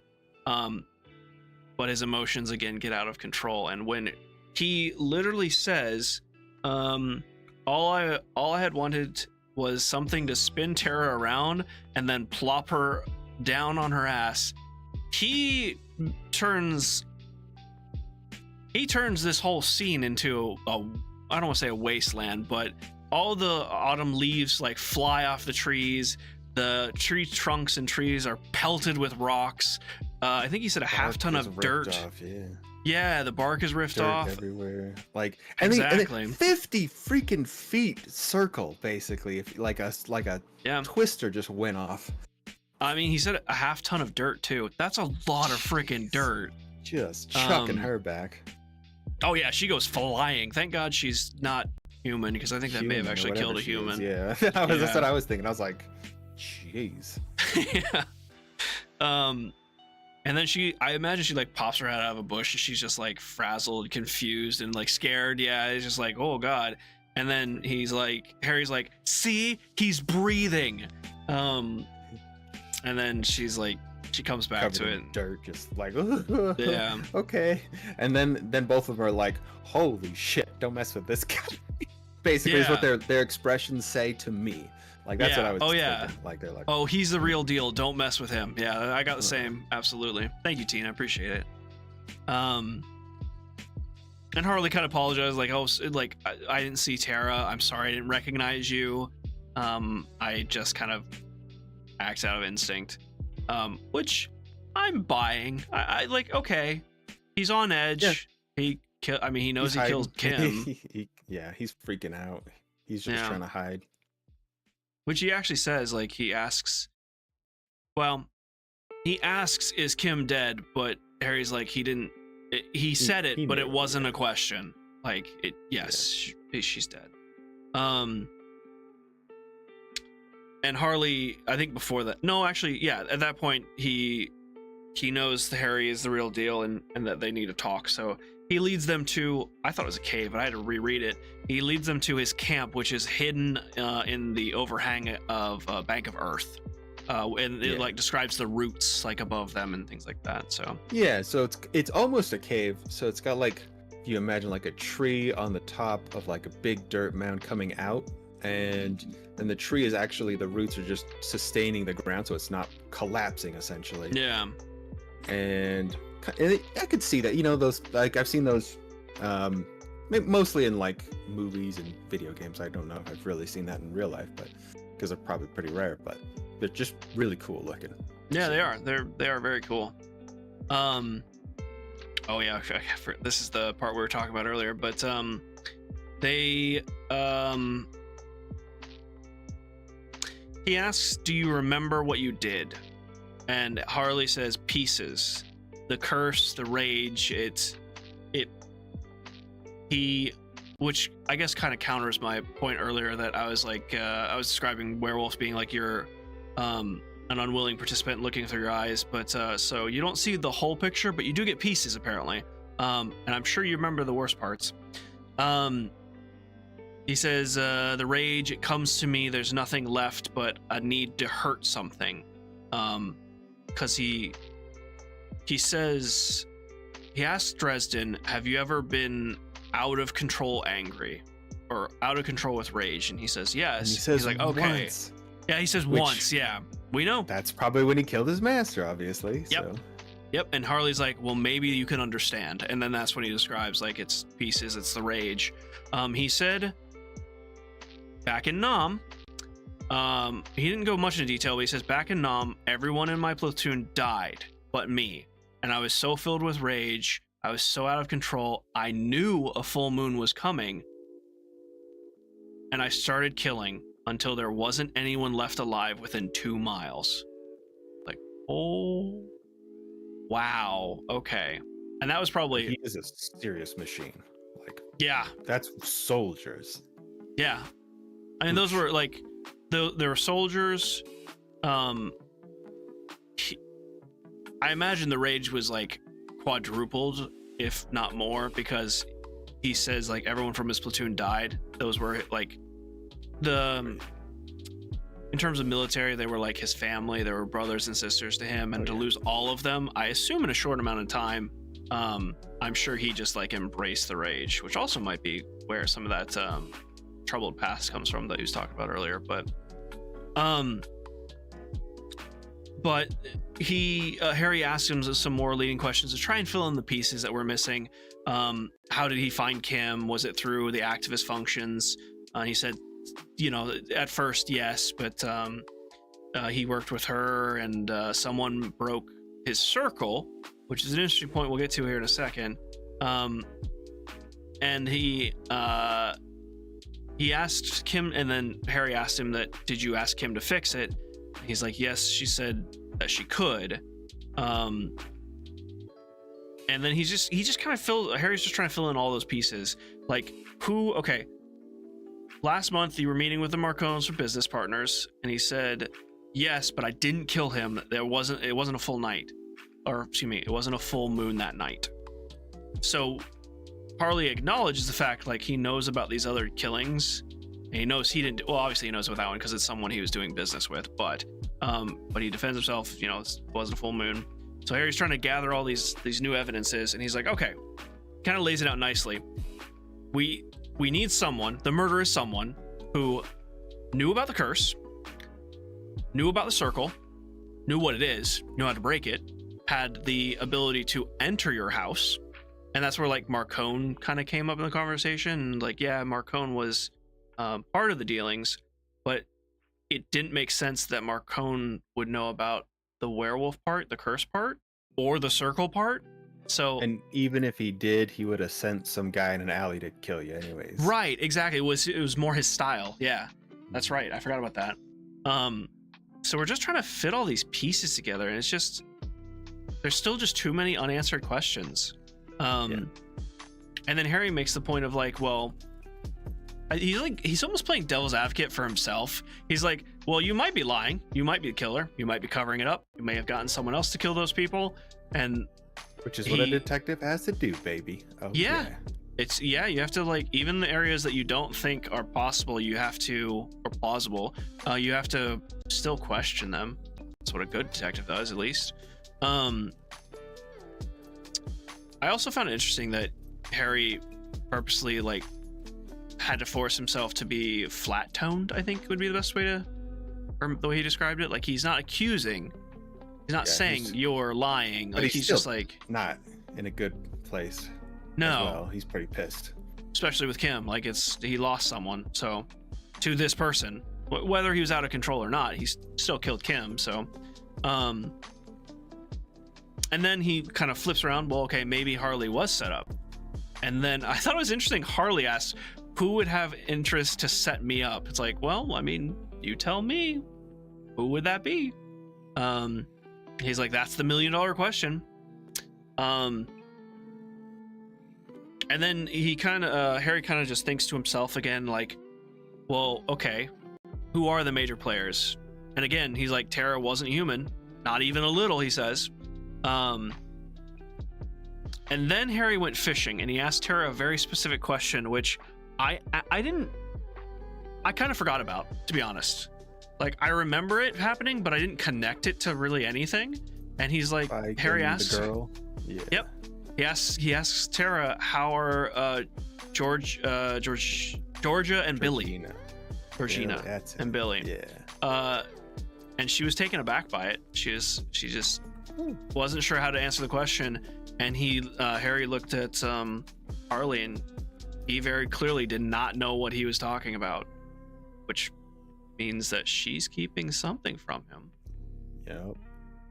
Dun, dun, dun. If I remember correctly, like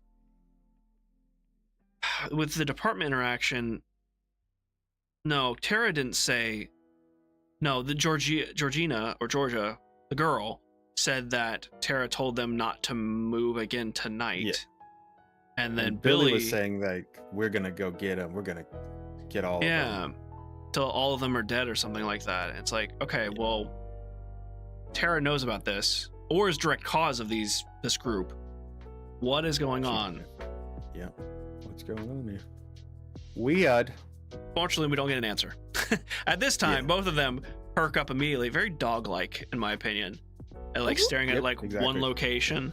And they heard Murphy and Carmichael and some others rustling through the woods looking for him. And very quickly, Tara takes off to as a distraction, and which Harley was not pleased with, but one bit, and definitely wanted to try and run out, or he did try and run after her, but Harry stopped him and was like, no, we need to, like, you can't get arrested. You in a jail cell turning werewolf is not good. We cannot let that happen. So they agreed to meet at the closest gas station, I think it was, or something like that. And as they're leaving, they hear a gunshot and a yelp, which we assume is Tara. And again, damn it, Jim Butcher, that's where the chapter ends. So another cliffhanger. He's really good at him. But there's so much information. Yeah, so much information. Man, part of me is like, I believe that, well, okay, before I get into my own speculations and theories, do you have anything else you want to go over with that last chapter, or anything else you want to add to that? No, I think it's covered. Okay. I think Tara's in on this. I think Tara is not, I think she's pretending to be his fiance. So I think Harley had a fiance. I don't know if she died or changed or whatever, but I think this Tara took her place and is trying to get something out of Harley. That's my theory. That's interesting. Yeah, that's pretty decent. Maybe so, because he met her, like, was she always the same Tara, or did she get, somebody took over, something took over? That's a good point. That's possible. Now, Harley would probably, I would think, know that, because if they're fiancés, like they've been intimate, they know each other like on a personal level, so I would think he would notice it. But honestly, for someone who is probably that alone, he may not care. He just wants someone. She's the only other person he knows that can turn into a wolf, so true. He knows. That's true. So I don't know. That was just my own little theory, and maybe, I don't know, maybe there's too many holes in the plot that I don't think that's right, but I think there's a possibility it might be right. It's possible. I mean, it's possible they're going to introduce somebody else or something we don't know. Yeah, so. That's true. Because I don't think we have any I don't think we have any crumbs to go off. Like at this point, the only other thing is to make sure McFinn doesn't turn into a werewolf tonight, because I don't think we said this earlier. The full moon is tonight in like a couple hours, so they need to make sure he's locked down. Yep. Do you think Marcone's in on it at all? He's very, very seedy, so it's super possible. There's too many people that are just. I got nothing to go on, There's too many people that are just seedy. Like, because we have him, we have Peter from the FBI werewolves What about- gang. What about the FBI Yeah. crew? It's true. All right, because they try to get him Very killed. seedy. All right, I think they're the only other. They're the only other side. Okay, so Tara's she I think is gonna be the fake out. Like she's the obvious choice, right? Fake out, and it's gonna be FBI agents possibly somewhere. Okay. All right. Very possible. This is just don't. This is a solid guess. That's it. You did That's accuse. what it Wander is. is locked in that Tara is a suspect. I agree. You accuse them. Really. I think she's too obvious though. I think she's way too obvious, and she clearly does actually care about him, especially when she like tried to kill Dresden there. That's true. Yeah, she did. Even if act she extremely is quickly. not human, like she may not be human, but that doesn't mean she's a demon necessarily. Because I don't know too much about the Never Never and all the other places and spirits or whatever. So we'll find out though. Hey, thank you, Tina. Appreciate it. Thanks, Tina. Yeah, I don't know. It's so hard to say. We just got to read more. Read more. Yep. I do like the FBI idea. I hadn't personally thought about that. That they were didn't sending him until to his just death. now, and I'm like, you know what? Sons of a beach. No, that is very true, Wander. Wander says must all demons be evil. All demons be evil? No. Nope, never said that. Mm-mm. That's Exactly, that that's reminds why- me very much like Witcher. It's a broad category. Not all monsters are evil. Exactly.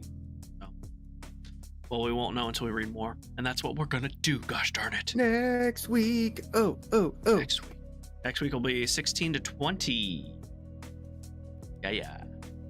Excited. Oh, it's You gonna don't be have many really chapters good. more to read. Then are you gonna be able I to don't. not read ahead? Nothing wrong with maybe. that. Yeah, I got up to 19. It's absolutely pop slappity popping. So you're gonna enjoy it.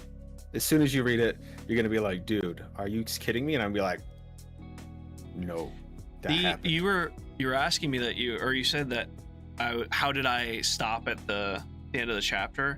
It's so I can have the theories without knowing. Like I can say, I luckily think this one Tara's didn't an reveal imposter. anything, but it did. Yeah. It did still poppity yeah, it did. with the Yeah, for action, sure. baby. Yeah, for sure. Well, thank you. Oh, I guess I should do the usual. If you'd like to follow along with us, we do this every Saturday. Is this a better time for you than the morning?